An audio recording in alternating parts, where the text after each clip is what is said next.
Bapak Ibu, kalau sempat dulu saya pernah ngajar di Kedul cerita dulu Bapak Ibu ya. Kalau Pak Osbel kemarin cerita, Pak Samosir pulang ke rumah jam berapa pun sudah nih. Ngapain? Memperbaiki genteng tuh. Betul Bapak Ibu. Jangan sempat mereka memanggil saya.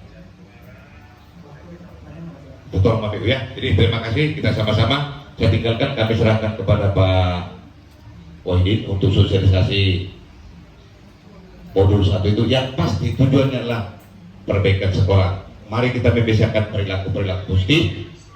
Jadi kita menjadi contoh, bukan memberi contoh. Beda kan? Menjadi contoh yang baik pada anak, bukan memberi contoh. Beda kan? Lebih tajam. Oke. Jadi terima kasih, saya izin mungkin kami dengan Bu Yanti, Pak Bu, mana Bu Desi? Bu Nisa ada sudah? Sudah ada ya? Oke, kami jawab dulu Bapak Ibu ya. Oke, terima kasih, kami tinggalkan dulu. Silakan Pak Wahidin untuk melanjutkan.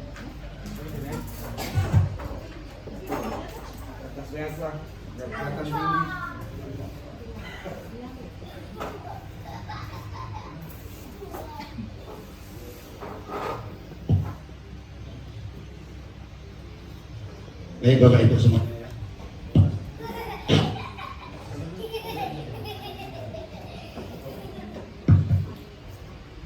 Baik Bapak Ibu semuanya, saya akan menyampaikan beberapa hal berkenaan dengan saya sebagai calon guru penggerak. Saya mulai saja. Assalamualaikum warahmatullahi wabarakatuh. Bismillahirrahmanirrahim. Alhamdulillahirabbil alamin. Wa bihi nasta'inu min dunya waddin. Wassalatu wassalamu ala asyrafil anbiya'i wal mursalin wa ala alihi washabihi ajma'in, amma ba'du. Yang saya hormati Bapak Kepala Sekolah SMA Negeri 2 Pulau Rimau, yang saya hormati rekan wakil, yang saya hormati Bapak Ibu semuanya yang hadir dalam acara rapat dan sosialisasi yang seperti ditempelkan di depan ya. Sosialisasi modul 1 dalam peningkatan mutu sekolah. Di dalam kegiatan calon guru bergerak ya, ini ada beberapa modul yang sudah saya pelajari ya, utamanya di modul pertama. Ada 3 modul ya. Yang modul pertama inilah diberikan kewajiban untuk menyampaikan dengan Bapak Ibu semua. Mudah-mudahan dari apa yang disampaikan nanti ada perubahan ke arah yang lebih baik. Yang pertama nanti yaitu filosofi pendidikan nasional yang menurut KHD atau Ki Hajar Dewantara. Kemudian berikutnya nanti yang kedua nilai dan peran guru penggerak, dan yang ketiga nanti visi guru penggerak, dan yang keempat budaya positif. Nah itu Bapak Ibu semuanya yang saya hormati. Nah di hari ini nanti yang saya paparkan secara langsung saya sampaikan hari ini yaitu mengenai filosofi pendidikan nasional ya menurut Ki Hajar Dewantara atau KHD dan budaya positif. Sedangkan untuk nilai dan peran guru penggerak serta visi guru penggerak itu sudah saya buat video pembelajarannya ya, nanti bisa Bapak Ibu lihat, mungkin bisa untuk masukan untuk Bapak Ibu semuanya. Kalau itu belum bagus silahkan direvisi, diperbaiki lagi sehingga nanti kita bisa berbagi Bapak Ibu semuanya. Oke Bapak Ibu ya. Tak lupa selawat serta salam kita limpahkan kepada junjungan kita Nabi besar Muhammad SAW yang kita harapkan syafaatnya baik kita di dunia maupun di yaumil akhir nanti Bapak Ibu semuanya. Selanjutnya Bapak Ibu ke materi langsung saja. Ini sudah saya buat powerpointnya, slide-nya ada ya, bisa dilihat di depan. Salam sehat dan bahagia untuk Bapak Ibu semuanya. Sosialisasi modul 1 pendidikan guru penggerak SMA Negeri 2 Pulau Rimau. Itu ya seperti Bapak Ibu lihat di depan. Kita akan mengulas mengenai modul titik 1 atau modul 1 nanti 1.1 dan 1.4 Bapak Ibu ya. Minta waktunya bukan di sini saya menggurui tapi sharing ya, kolaborasi sehingga memiliki persepsi ke depan mengenai pendidikan yang seharusnya kita lakukan ya, Ini menurut para pakar, dulu sebelumnya pendidikan itu berkiblat dengan orang Barat ya. Nah ternyata kita ya sebagai warga Indonesia ada para tokoh-tokoh yang memang ya seyogyanya kita gunakan ide-ide mereka untuk kegiatan belajar itu bagus diterapkan di sekolah-sekolah yang ada di Indonesia. Seperti di sini bisa Bapak Ibu lihat ya, ada. Nah ini balik pertama ke sini ya. Jadi SMA Negeri 25 sosialisasi modul 1 dalam peningkatan mutu pendidikan seperti yang sudah jelaskan tadi. Profil filosofi pendidikan nasional menurut KHD nanti, kemudian nilai dan peran guru penggerak, yang ketiga nanti visi guru penggerak, dan yang keempat budaya positif. Nah, itu ya Bapak Ibu ya. Lanjut. Nah ini biografi singkat mengenai Ki Hajar Dewantara ya, atau KHD. Bapak Ibu bisa lihat di sini ya, sharing saja. Nama aslinya itu Raden Mas Soewardi Soe Jayaningrat. Nah itu dilahirkan di Yogyakarta tanggal 2 Mei tahun 1889 Bapak Ibu ya. Nah itu, dan diperingati sebagai Hari Pendidikan Nasional karena beliau wafat pada tanggal 26 April 1959 pada usia 70 tahun. Nah itu Bapak Ibu semuanya ya. Kemudian pada usia 40 tahun kalender Jawa, beliau merubah namanya menjadi Ki Hajar Dewantara. Jadi kalau menurut ceritanya di sini bahwa Ki Hajar Dewantara ini adalah anak keturunan raja ya, yang ningrat. Biar membaur dengan masyarakat maka merubah namanya biar tidak terlihat gelar kebangsawanannya. Nah itu menjadi Ki Hajar Dewantara. Nah itu Bapak Ibu ya. Bisa lanjutkan yang berikutnya. Pada tanggal 3 Juli 1922 di Yogyakarta beliau mendirikan Taman Siswa. Ya karena melihat pada zaman itu hanya orang-orang ningrat saja yang bisa sekolah pada waktu itu. Nah akhirnya beliau terpanggil atau terketuk hatinya untuk membuat sekolahan waktu itu yang dikasih nama dengan Taman Siswa. Nah itu Bapak Ibu ya.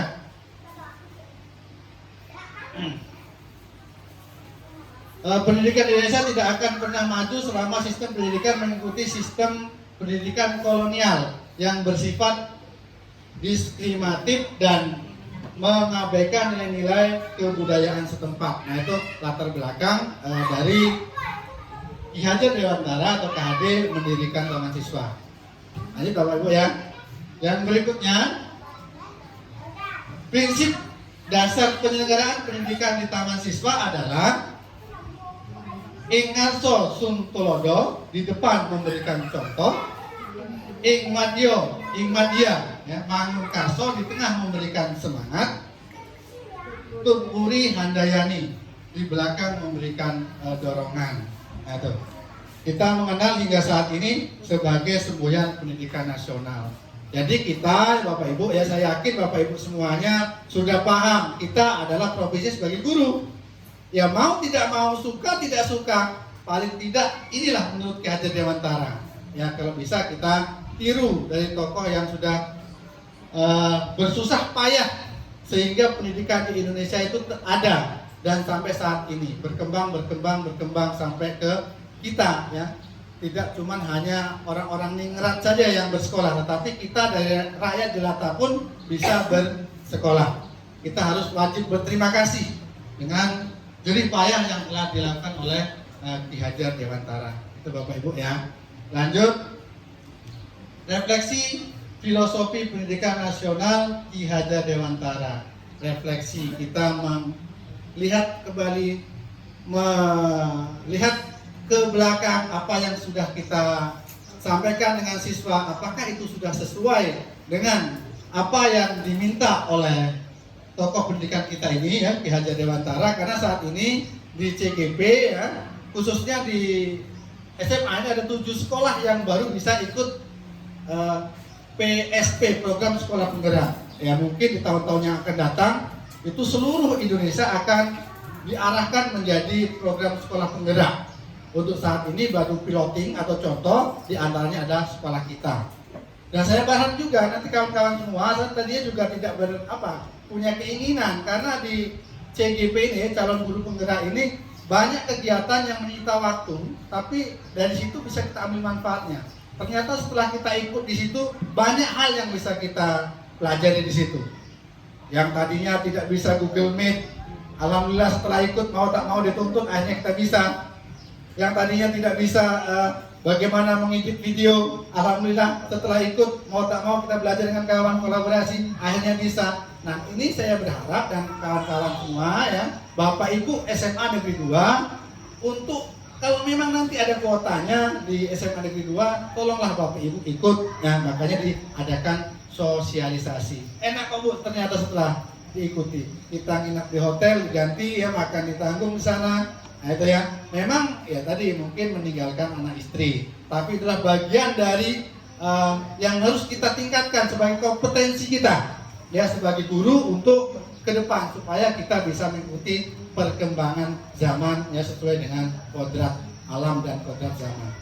Itu Bapak Ibu ya. Lanjut, mudah-mudahan jangan apa ya, saya ngomong di sini bukan menggurui, tapi sharing, kolaborasi, mudah-mudahan ada manfaatnya. Selanjutnya, nah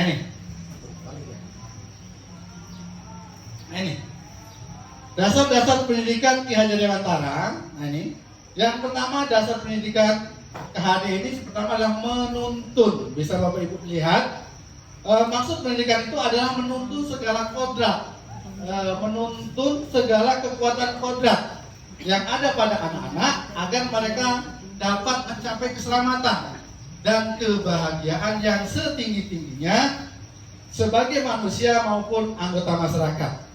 Nah itu apa namanya, dasar-dasar yang disampaikan oleh KHD. Nah kira-kira ini sudah dilakukan oleh kita apa belum? Nah itu. Jadi nanti sampai ke yang berikutnya, ke budaya positif nanti ya. Nanti kita jelaskan mengenai bagaimana sih menyiasati atau menyampaikan materi dengan anak yang sesuai dengan KHD. Nah, itu. Jadi di sini yang pertama itu menuntun. Jadi kita hanya menuntun yang ada pada anak, baik itu bakat dan minatnya, tapi kita tidak bisa apa namanya menjadi apa bakatnya anak ini. Gitu. Jadi sesuai dengan ada yang ada pada anak. Nah kita sebagai menuntun, yang pertama itu yang supaya mereka itu selama tidak terjerumus, sehingga nanti apa yang diinginkan oleh anak-anak itu bisa tercapai sesuai dengan karakter yang ada atau cita-cita atau bakat yang ada pada diri anak. Itu Bapak Ibu ya. Yang selanjutnya,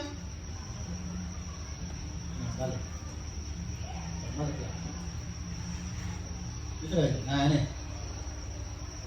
Yang berikutnya, kodrat anak itu merdeka dan bermain. Nah ini, saya bacakan aja. Merdeka yang berarti memiliki kebebasan. Manusia merdeka adalah manusia yang hidup, lahir atau batin, tidak bergantung kepada orang lain, akan tetapi berstandar atas kekuatan sendiri. Nah ini banyak yang persepsi Pak Bu ya, salah mengartikan. Anak-anak ini harus belajarnya melalui merdeka. Merdeka di sini Bapak Ibu bukan berarti anak-anak itu sekendak jidat anak, bukan ya. Bukan bebas tanpa tanpa batas, bukan. Merdeka di sini berarti ya anak-anak itu bisa mengembangkan potensi yang ada pada dirinya, sehingga potensi itu dapat berkembang ya sesuai dengan apa yang dia inginkan. Kita sebagai guru bisa menuntun tadi, mengarahkan anak. Kemudian yang selanjutnya ini, kodrat anak itu bermain. Ini juga sering terjadi pro dan kontra, susah menyebutkannya Bapak Ibu ya, pro dan kontra. Asal sebut. Nah itu, jadi mungkin antara tingkat PAUD, TK, SMP, SMA ya berbeda-beda tingkatannya. Mungkin kalau memang PAUD, mungkin Bapak Ibu ada yang mengajar di PAUD ya, memang ya bermain. Jadi pembelajaran yang dilakukan dengan kegiatan bermain gitu. Tapi untuk SMA seperti yang kita lakukan bukan berarti dalam belajar main lari-larian, bukan.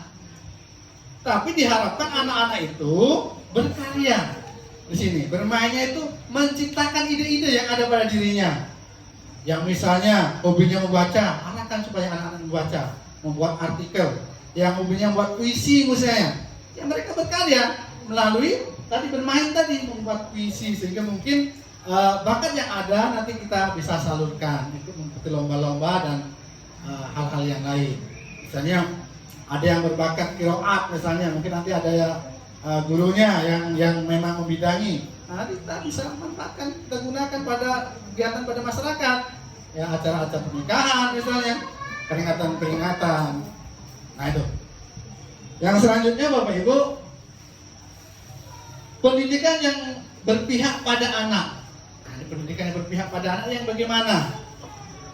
Kalau kita lihat, kita dengan ikhlas hati dan bebas dari ikatan apapun mendekati sang anak dan mengorbankan diri melayani kepadanya. Nah ini juga kadang-kadang kita salah persepsi juga, ya, bukan murid untuk guru tapi guru untuk murid. Karena sejatinya pendidikan adalah berpusat atau berpihak pada anak. Nah ini mungkin bisa jadi wawasan untuk Bapak Ibu semuanya. Jadi dalam kegiatan mengajar di kelas Bapak Ibu ya, bahwa kita ini melayani seperti yang disampaikan oleh Pak Samusi tadi, kayak Gojek gitu ya. Kalau kita order Gojek ya, kemudian pasti ramah-ramah Gojek itu. Diantaranya ini Pak, mohon maaf Pak tadi telat ya, tidak bisa karena jalannya macet gitu. Ramah-ramah betul. Karena apa? Karena ada nilai yang bakal didapat. Kalau kita kasih bintang 1 selesai, ya langsung turun performanya. Kalau ini kita terapkan, kita ya sebagai guru di sini, otomatis mungkin kita banyak yang terdelik, yang performanya turun, dapat panggilan dari kepala sekolah selaku manajerial di sekolah kita. Nah itu Bapak Ibu. Nah lanjut. Nah ini, anak bukan tabula rasa.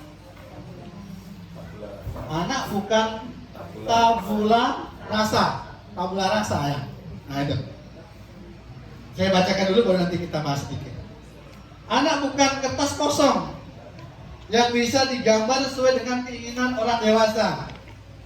Anak lahir dengan kekuatan kodrat yang masih samar-samar. Tujuan pendidikan adalah menuntun anak untuk menebalkan garis-garis samar agar dapat memperbaiki lakunya untuk menjadi manusia seutuhnya. Dari dulu kita berpikiran Bapak Ibu ya, bahwa anak dilahirkan kertas putih, kertas kosong yang tidak ada tulisannya, tidak ada apa-apanya, masih kosong. Ternyata menurut KHD itu adalah yang kita pikirkan tadi tidak seide dengan yang disampaikan oleh KHD. Bahwa manusia yang dilahirkan itu ternyata sudah membawa kodratnya masing-masing, membawa bakatnya masing-masing. Kita sebagai guru tinggal menebalkan, kita tinggal menuntun anak ini nanti ke depannya. Yang mungkin nanti bakatnya mau jadi penyanyi, ya kita arahkan supaya jadi penyanyi. Yang mungkin arahnya ingin jadi polisi, polri, ya kita arahkan ke sana. Nah itu. Jadi hal ini Bapak Ibu semuanya yang kita beranggapan bahwa kertas kosong menurut KHD itu adalah tidak seide dengan yang disampaikan oleh KHD.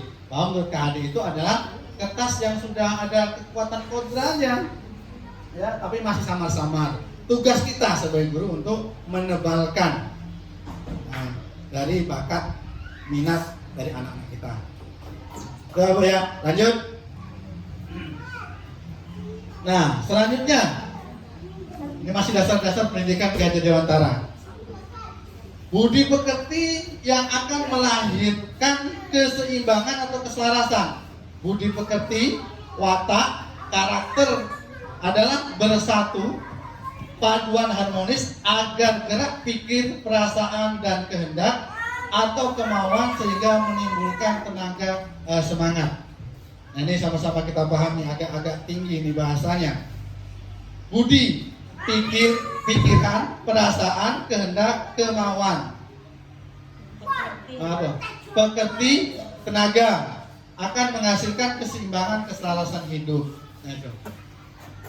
Menurut Bapak Ibu gimana nih menanggapi ini? Ini agak tinggi, saya juga agak belum terlalu menguasai betul apa yang diharapkan di sini. Intinya budi pekerti ini ya itu watak karakter yang bersatu padu pada diri anak dan bersatu padu itu pada diri kita sebagai pengajar tentunya.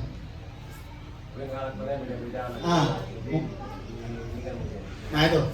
Kalau di sebelumnya di modul 1.2 ya, itu ada itu nilai dan peran guru penggerak. Ya, nanti di situ ada bahwa di situ ada diistilahkan kayak gunung es.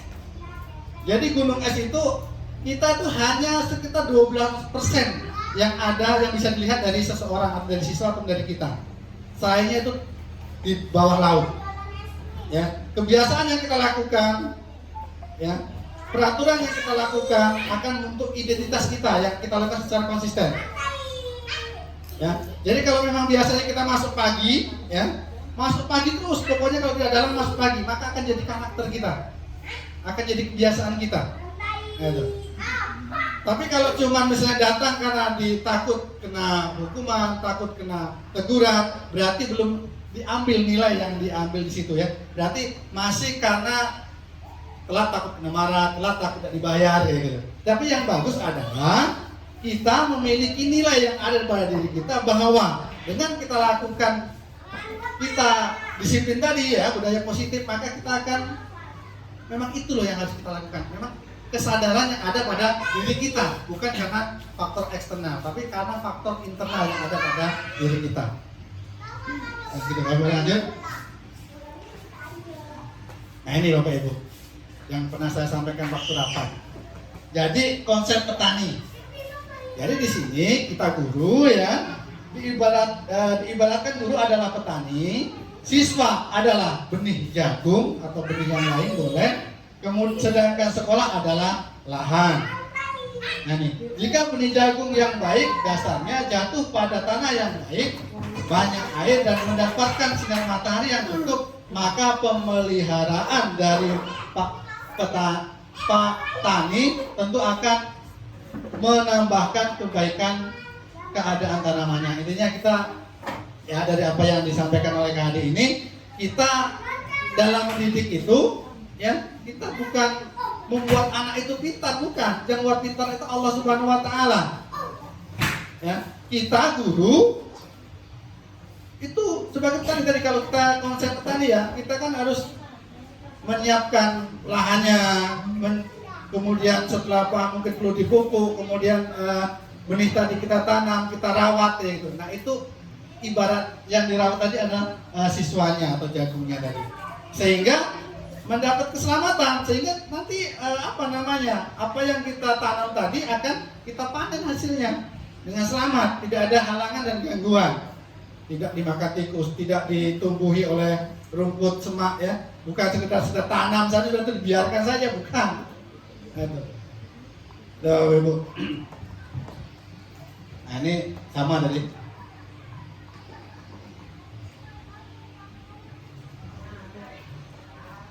Nah kesimpulan yang dapat saya diambil ya dari KHD tadi, yang pertama tujuan pendidikan yaitu menuntun segala kodrat pada anak agar mereka dapat selamat dan bahagia, baik sebagai manusia maupun sebagai anggota masyarakat. Nah ini tujuan pendidikan menurut KHD. Jadi kita ya sebagai guru itu untuk menuntun anak supaya anak-anak itu mencapai apa yang dicita-citakan. Bagaimana caranya? Nanti di berikutnya. Yang jelas itu tujuan utamanya. Kita harus satu suara, satu pendapat bahwa kita ngajari anak itu supaya anak itu berhasil apa yang ingin menjadi cita-citanya, apa yang menjadi bakat dan minat anak itu. Ini Merdeka Belajar adalah cita-cita pendidik Indonesia dan pembelajaran yang mengembangkan profil pelajar Pancasila untuk mewujudkan pelajar berkarakter. Nah ini di PSP ini Bapak Ibu semuanya kita sebagai guru mengarahkan supaya anak itu mengarahkan anak profil pelajar Pancasila sebagai karakter dari anak-anak. Nah, itu. Ada berapa? Kita lihat slide selanjutnya. Nah. Merdeka sudah ya.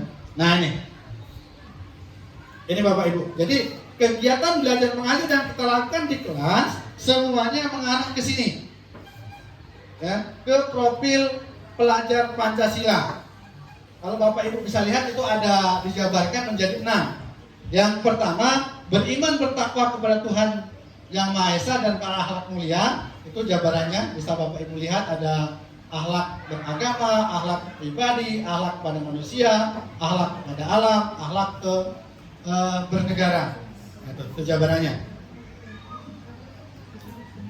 Kemudian anak-anak itu mandiri, ya, memahami diri dan situasi, regulasi diri dari mandiri. Artinya anak-anak itu tidak terlalu tergantung dengan orang lain. Ya. Memang di satu hal pasti ada, setiap kita sebagai manusia sosial saling ketergantungan. Maksudnya di situ anak itu bisa mengeluarkan potensinya yang ada pada dirinya. Tidak harus sedikit-sedikit minta bantuan orang lain, sedikit-sedikit bantuan orang lain ya gitu. Kemudian ada berkebinekaan global, di situ sudah ada penjelasannya. Ya. Kemudian bergotong royong, kreatif, bernalar kritis. Nah itu ya. Jadi anak-anak itu, jadi bagaimana cara kita menyampaikan pelajaran di kelas ya waktu kegiatan pembelajaran Bapak Ibu semua. Nah ini, bagaimana supaya anak-anak itu dalam kegiatan belajar itu ada komponen-komponen ini. Mungkin dengan cara belajar kelompok misalnya. Sehingga di situ nanti anak-anak itu bisa kreatif, bisa terlihat gotong royongnya, ya, bernalar kritisnya. Itu Bapak Ibu semuanya ya. Selesai berarti Bu. Ya untuk filosofi pendidikan nasional menurut KHD, itulah gambarannya. Nah, yang berikutnya Bapak Ibu budaya positif. Nah ini budaya positif, kebiasaan yang baik, ya, yang dilakukan oleh setiap kita. Bukan hanya siswa, setiap kita. Baik itu sebagai siswa dan sebagai kita tenaga pendidik ya, atau guru. Baik, sama-sama kita ulas. Budaya positif. Saya bacakan saja. Kita ambil contoh pada perbandingan dengan hidup tumbuh-tumbuhan. Seorang petani dalam hakikatnya sama kewajibannya dengan seorang pendidik. Yang menanam padi misalnya hanya dapat menuntun tumbuhnya padi. Ia dapat memperbaiki kondisi tanah, memelihara tanaman padi, memberikan pupuk dan air, membasmi ulat-ulat atau jamur-jamur yang mengganggu hidup tanaman padi dan lain sebagainya. Nah, ini budaya positif. Jadi balik-balik ya, kita sebagai guru, ini arahnya seperti yang disampaikan oleh KHD ini. Ya tadi sudah dibahas di awal. Nah ini kita dengan siswa. Ilustrasi guru mengontrol murid, nanti di bagian bawah nanti ada. Kita kalau bisa tuh sebagai guru nanti menghindarkan namanya hukuman, tapi nanti kita balikkan ke perjanjian kesepakatan kelas. Nah, kesepakatan kelas nanti kita bikin ya sebagai guru. Kita lanjut nanti. Ilustrasi guru mengontrol murid. Ini sering sekali kita lakukan. Yang seyogyanya ya perlu, tapi jangan terlalu sering. Pada dasarnya kita tidak dapat memaksa murid untuk berbuat sesuatu jika murid tersebut memilih untuk tidak melakukannya. Walaupun tampaknya kita sedang mengontrol perilaku murid tersebut, hal itu karena murid tersebut sedang mengizinkan dirinya dikontrol. Saat itu bentuk kontrol guru menjadi kebutuhan dasar yang dipilih murid tersebut. Teori kontrol menyatakan bahwa semua perilaku memiliki tujuan, maksudnya segala perilaku yang dilakukan oleh siswa itu memiliki tujuan. Bahkan terhadap perilaku yang tidak sesuai. Jadi kalau kita memaksakan dengan murid, ya itu bisa saja kita paksakan, tapi itu tidak akan bertahan lama. Ya, kalau kita lakukan itu tidak akan bertahan lama. Jadi alangkah baiknya kita ya sebagai guru menanyakan langsung dengan anak-anak tadi. Jangan memaksakan kehendak kita, apa sih kemauan anak. Dia pasti kalau kita cuma kelas seperti yang kita lakukan ya di kelas, kita kasih buku catatan, suruh anak-anak nyatet misalnya. Kebanyakan kan anak-anak sekarang tidak mau nyatet kan? Kebanyakan pasti tidak mau nyatet. Nah, itu kita tanya dengan muridnya, kira-kira gimana lah supaya apa yang kita tugaskan tetap dilaksanakan, ya, tanpa harus kita paksakan. Nah, itu harus ada upaya yang harus kita lakukan tentunya. Ada trik-trik yang harus kita lakukan. Ada, Bapak Ibu.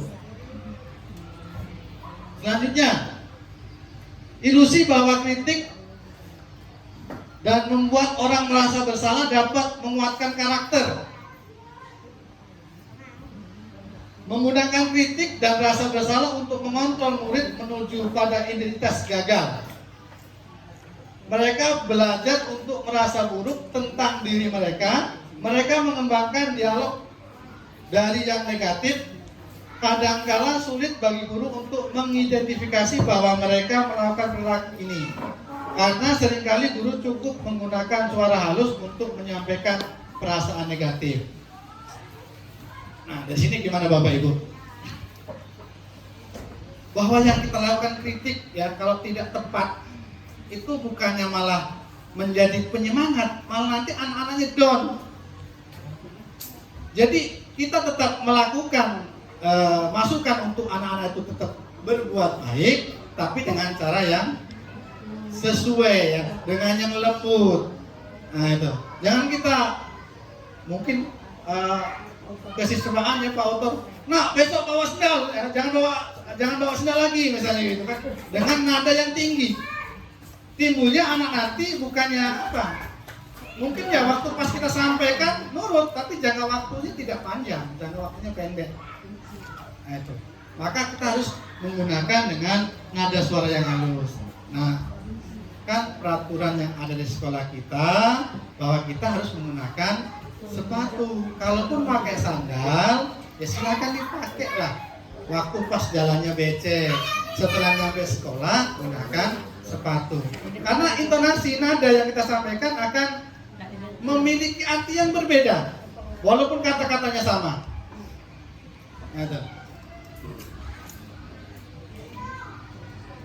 Ini selanjutnya ilusi bahwa semua penguatan positif efektif dan bermanfaat. Ini maksudnya penguatan positif atau bujukan adalah bentuk-bentuk kontrol. Segala usaha untuk mempengaruhi murid agar mengulangi suatu perilaku tertentu adalah suatu usaha untuk mengontrol murid tersebut. Dalam jangka waktu tertentu, kemungkinan murid tersebut akan menyadari dan mencoba untuk menolak bujukan kita. Atau bisa jadi murid tersebut menjadi tergantung pada pendapat sang guru untuk berusaha. Nah itu Bapak Ibu. Jadi motivasi-motivasi yang kita lakukan, ya, motivasi arahan yang kita berikan dengan murid bisa diterima, bisa tidak. Kalau itu memang masuk ya pada diri anak, otomatis apa yang kita sampaikan, oh iya benar. Nah, apa yang disampaikan, maka akan dikerjakan. Tapi kalau memang kita belum bisa memasuki alam pikiran atau apa keadaan anak supaya apa omongan yang kita diterima percuma Bu. Nah ngomong baik pun tidak akan masuk, apalagi ngomong yang tidak baik. Jadi kita kalau menyampaikan motivasi, menyampaikan arahan kepada anak, kita harus satu frekuensi dulu lah. Ya, didengarkan, diperhatikan, baru kita sampaikan. Gitu, Bapak Ibu. Lanjut. Ilusi bahwa orang dewasa memiliki hak untuk memaksa. Nah ini.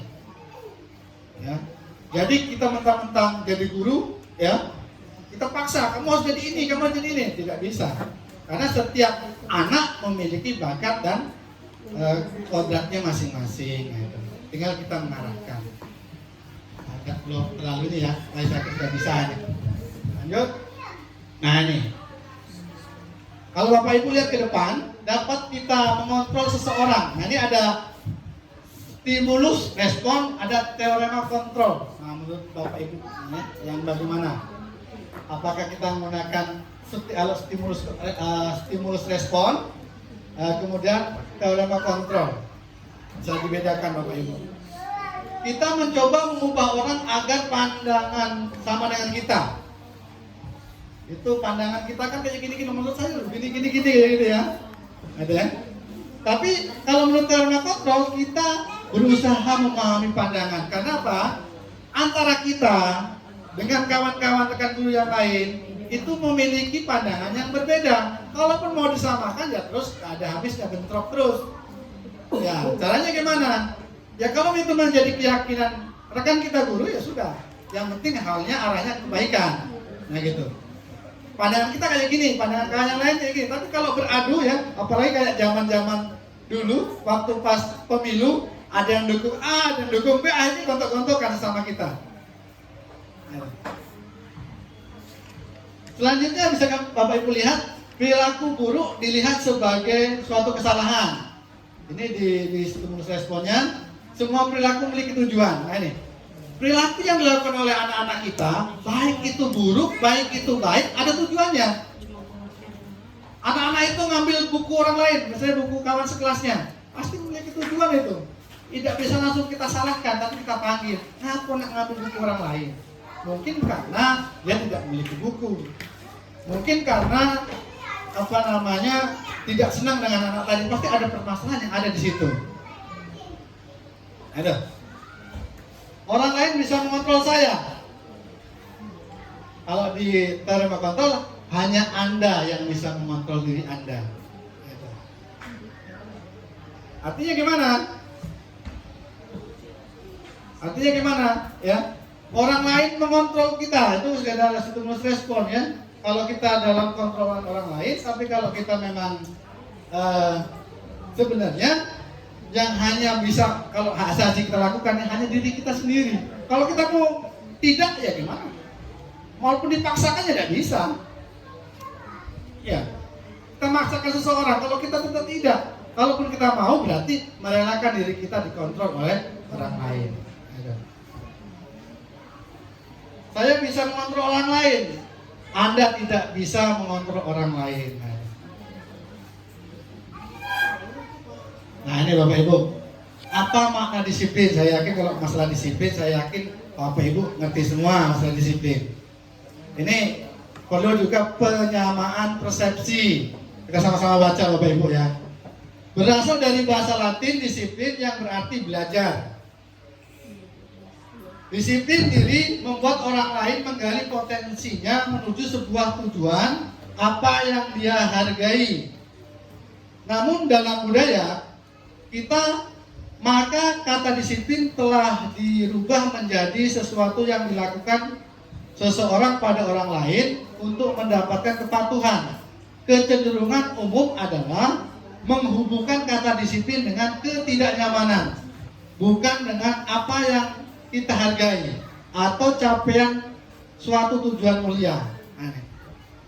Kita harus sama-sama pahami bahwa disiplin memang sedikit kata-katanya disiplin tadi ya, itu tujuannya sebenarnya untuk kebaikan. Disiplin itu sebenarnya untuk kebaikan kita. Kalau setiap kita disiplin melaksanakan tugas, saya yakin tidak ada panggilan 1, panggilan 2, teguran sini, teguran situ. Balik ke kitanya. Tapi ada yang berpikiran bahwa disiplin adalah itu yang disampaikan itu ya, kecenderungan untuk apa itu? Ketidaknyamanan. Seolah-olah kita ya yang jadi terdakwa, apa gimana ngomongnya itu? Kita itu merasa teraniaya dengan disiplin. Padahal kalau kita tegakkan disiplin adalah untuk kepentingan kita bersama. Nah, itu. Ya, jadi disiplin itu bukan hukuman sebenarnya, tapi adalah kesepakatan yang harus sama-sama kita junjung. Kita ambil nilai di situ. Nah ini, teori motivasi perilaku manusia. Ini ada 3, itu salah tulis Pak Bu ya. Yang pertama yang ini motivasi eksternal, artinya motivasi yang datang dari luar. Kemudian yang bawah ini adalah motivasi internal yang datangnya dari dalam. Kemudian yang bawah sini motivasi internal tujuan disiplin positif. Nah, itu. Nih bisa Bapak Ibu lihat, untuk menghindari ketidaknyamanan atau hukuman, apa yang akan terjadi apabila saya tidak melakukan? Artinya gimana? Apa yang kita lakukan hanya takut kena hukuman, takut tidak dibayar gajinya misalnya, gitu ya. Kemudian yang internal, untuk mendapatkan imbalan dari orang lain atau institusi. Apa yang akan saya dapatkan apabila saya melakukannya? Ya, yang seharusnya kita gunakan yang ketiga, ya, untuk menghargai diri sendiri, menjadi insan sesuai harapan kita. Saya akan menjadi orang yang seperti apa bila saya melakukannya. Nah, tuh. Jadi balik-balik ke kitanya, ya. Insya Allah kalau memang kita sudah apa yang kita lakukan sesuai dengan yang kita lakukan, misalnya kita laksanakan sholat 5 waktu misalnya. Kalau memang kita bukan hanya takut dengan Allah gitu ya, cuma takut nanti masuk neraka, tapi memang kalau kita lakukan terus-terusan ada suatu kebutuhan. Atau kalau kita terlalu jauh lah, kita lihat di lingkungan sekolah kita saja lah. Ya, kalau kita memang sebagai guru kita laksanakan tugas kita, kewajiban kita, ya, memang timbul dari hati, ya, insya Allah apa yang kita lakukan tidak berat.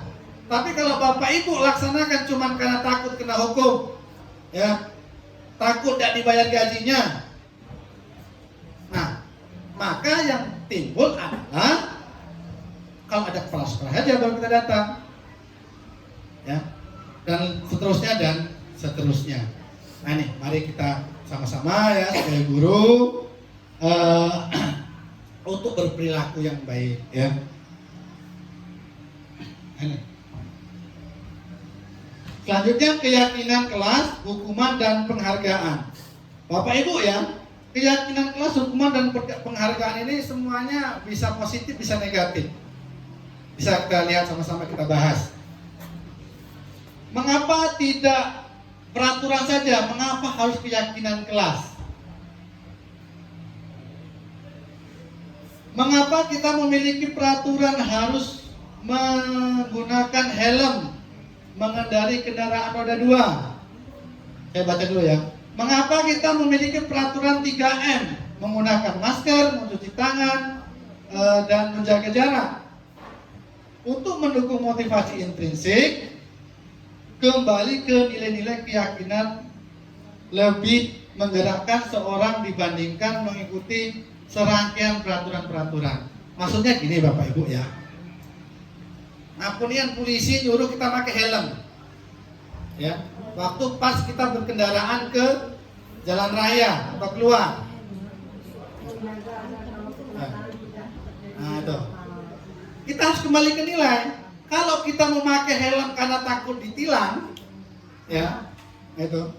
Kalau tidak ada polisi, kemungkinan kita tidak pakai helm. Nah itu. Tapi kalau kita berpikir bahwa memakai helm itu adalah salah satu sarana supaya kita selamat di jalan. Jadi ada polisi, tidak ada polisi, tetap kita pakai. Nah itu. Ya, bisa ya dibedakan ya. Jadi balik ke kitanya. Jangan cuma karena ketentuan, itu kan peraturan. Kalau ada peraturan kita kena tilang, kena denda, gitu kan. Nah, itu. Jadi kita balik ke kitanya, kalau bisa jangan itu, tapi kita memakai helm karena kalau kita terjadi sesuatu di jalan maka akan melindungi kita. Nah itu nilai yang kita ambil Bapak Ibu ya.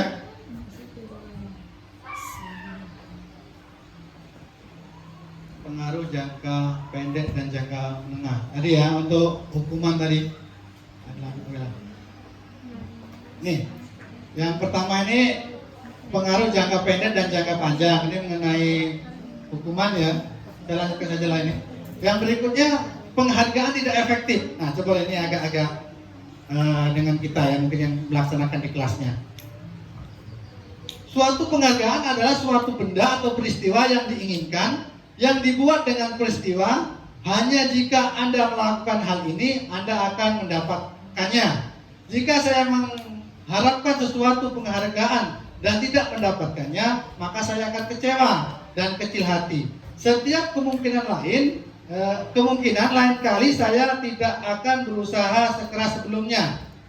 Selanjutnya, jika kita memberikan seseorang suatu penghargaan untuk melakukan sesuatu, maka kita harus terus-menerus memberikan penghargaan itu jika kita ingin orang tersebut meneruskan perilaku yang kita inginkan.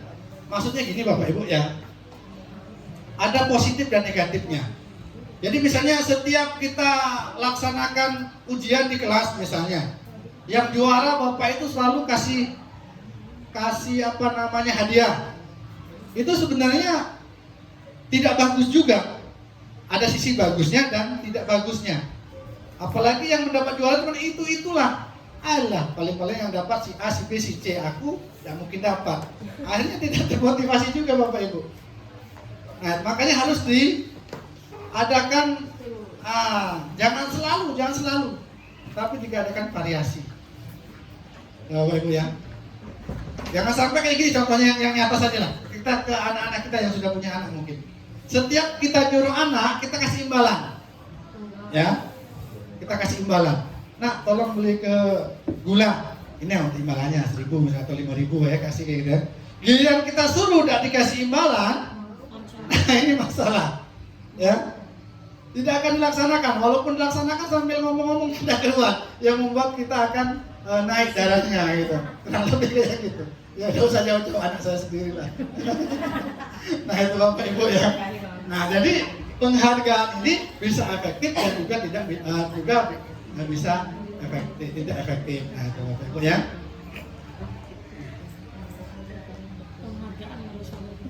Nih, penghargaan lulus hukuman. Ini maksudnya yang tadi saya bicarakan. Ya. Ketika seorang memberikan penghargaan di depan orang banyak, maka yang lain akan merasa iri. Kecil dia langsung down. Apa namanya? Allah, tidak mungkin saya bisa. Itu kan pinter nih ya. Bisa lah mungkin aku nyaingi. Nah, gitu kan lebih. Nah, itu. Dan sebagian dari mereka akan tidak menyukai orang yang diberikan penghargaan tersebut. Rasanya tidak senang akhirnya kan? Nah, itu.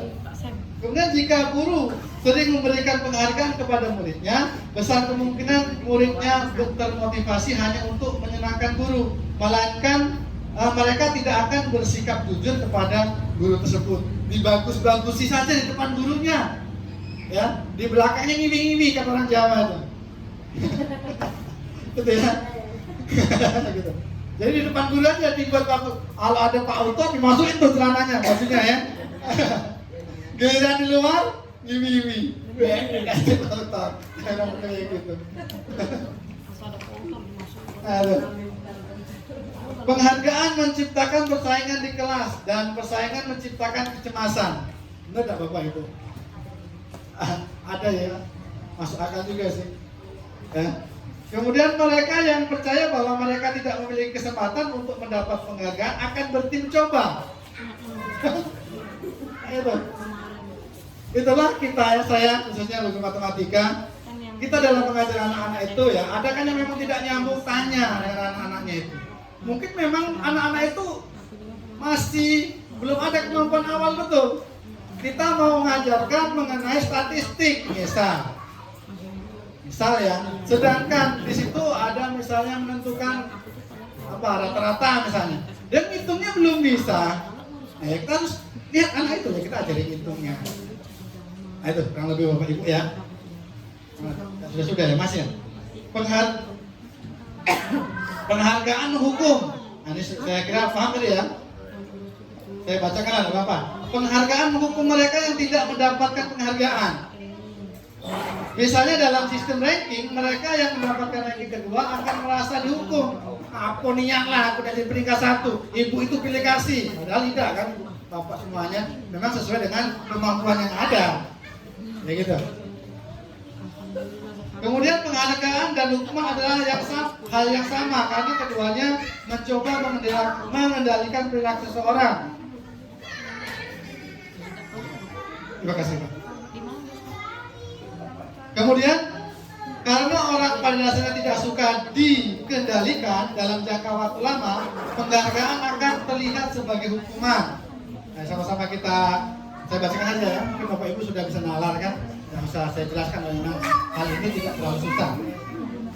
Jika suatu penghargaan diharapkan, namun Anda tidak mendapatkannya,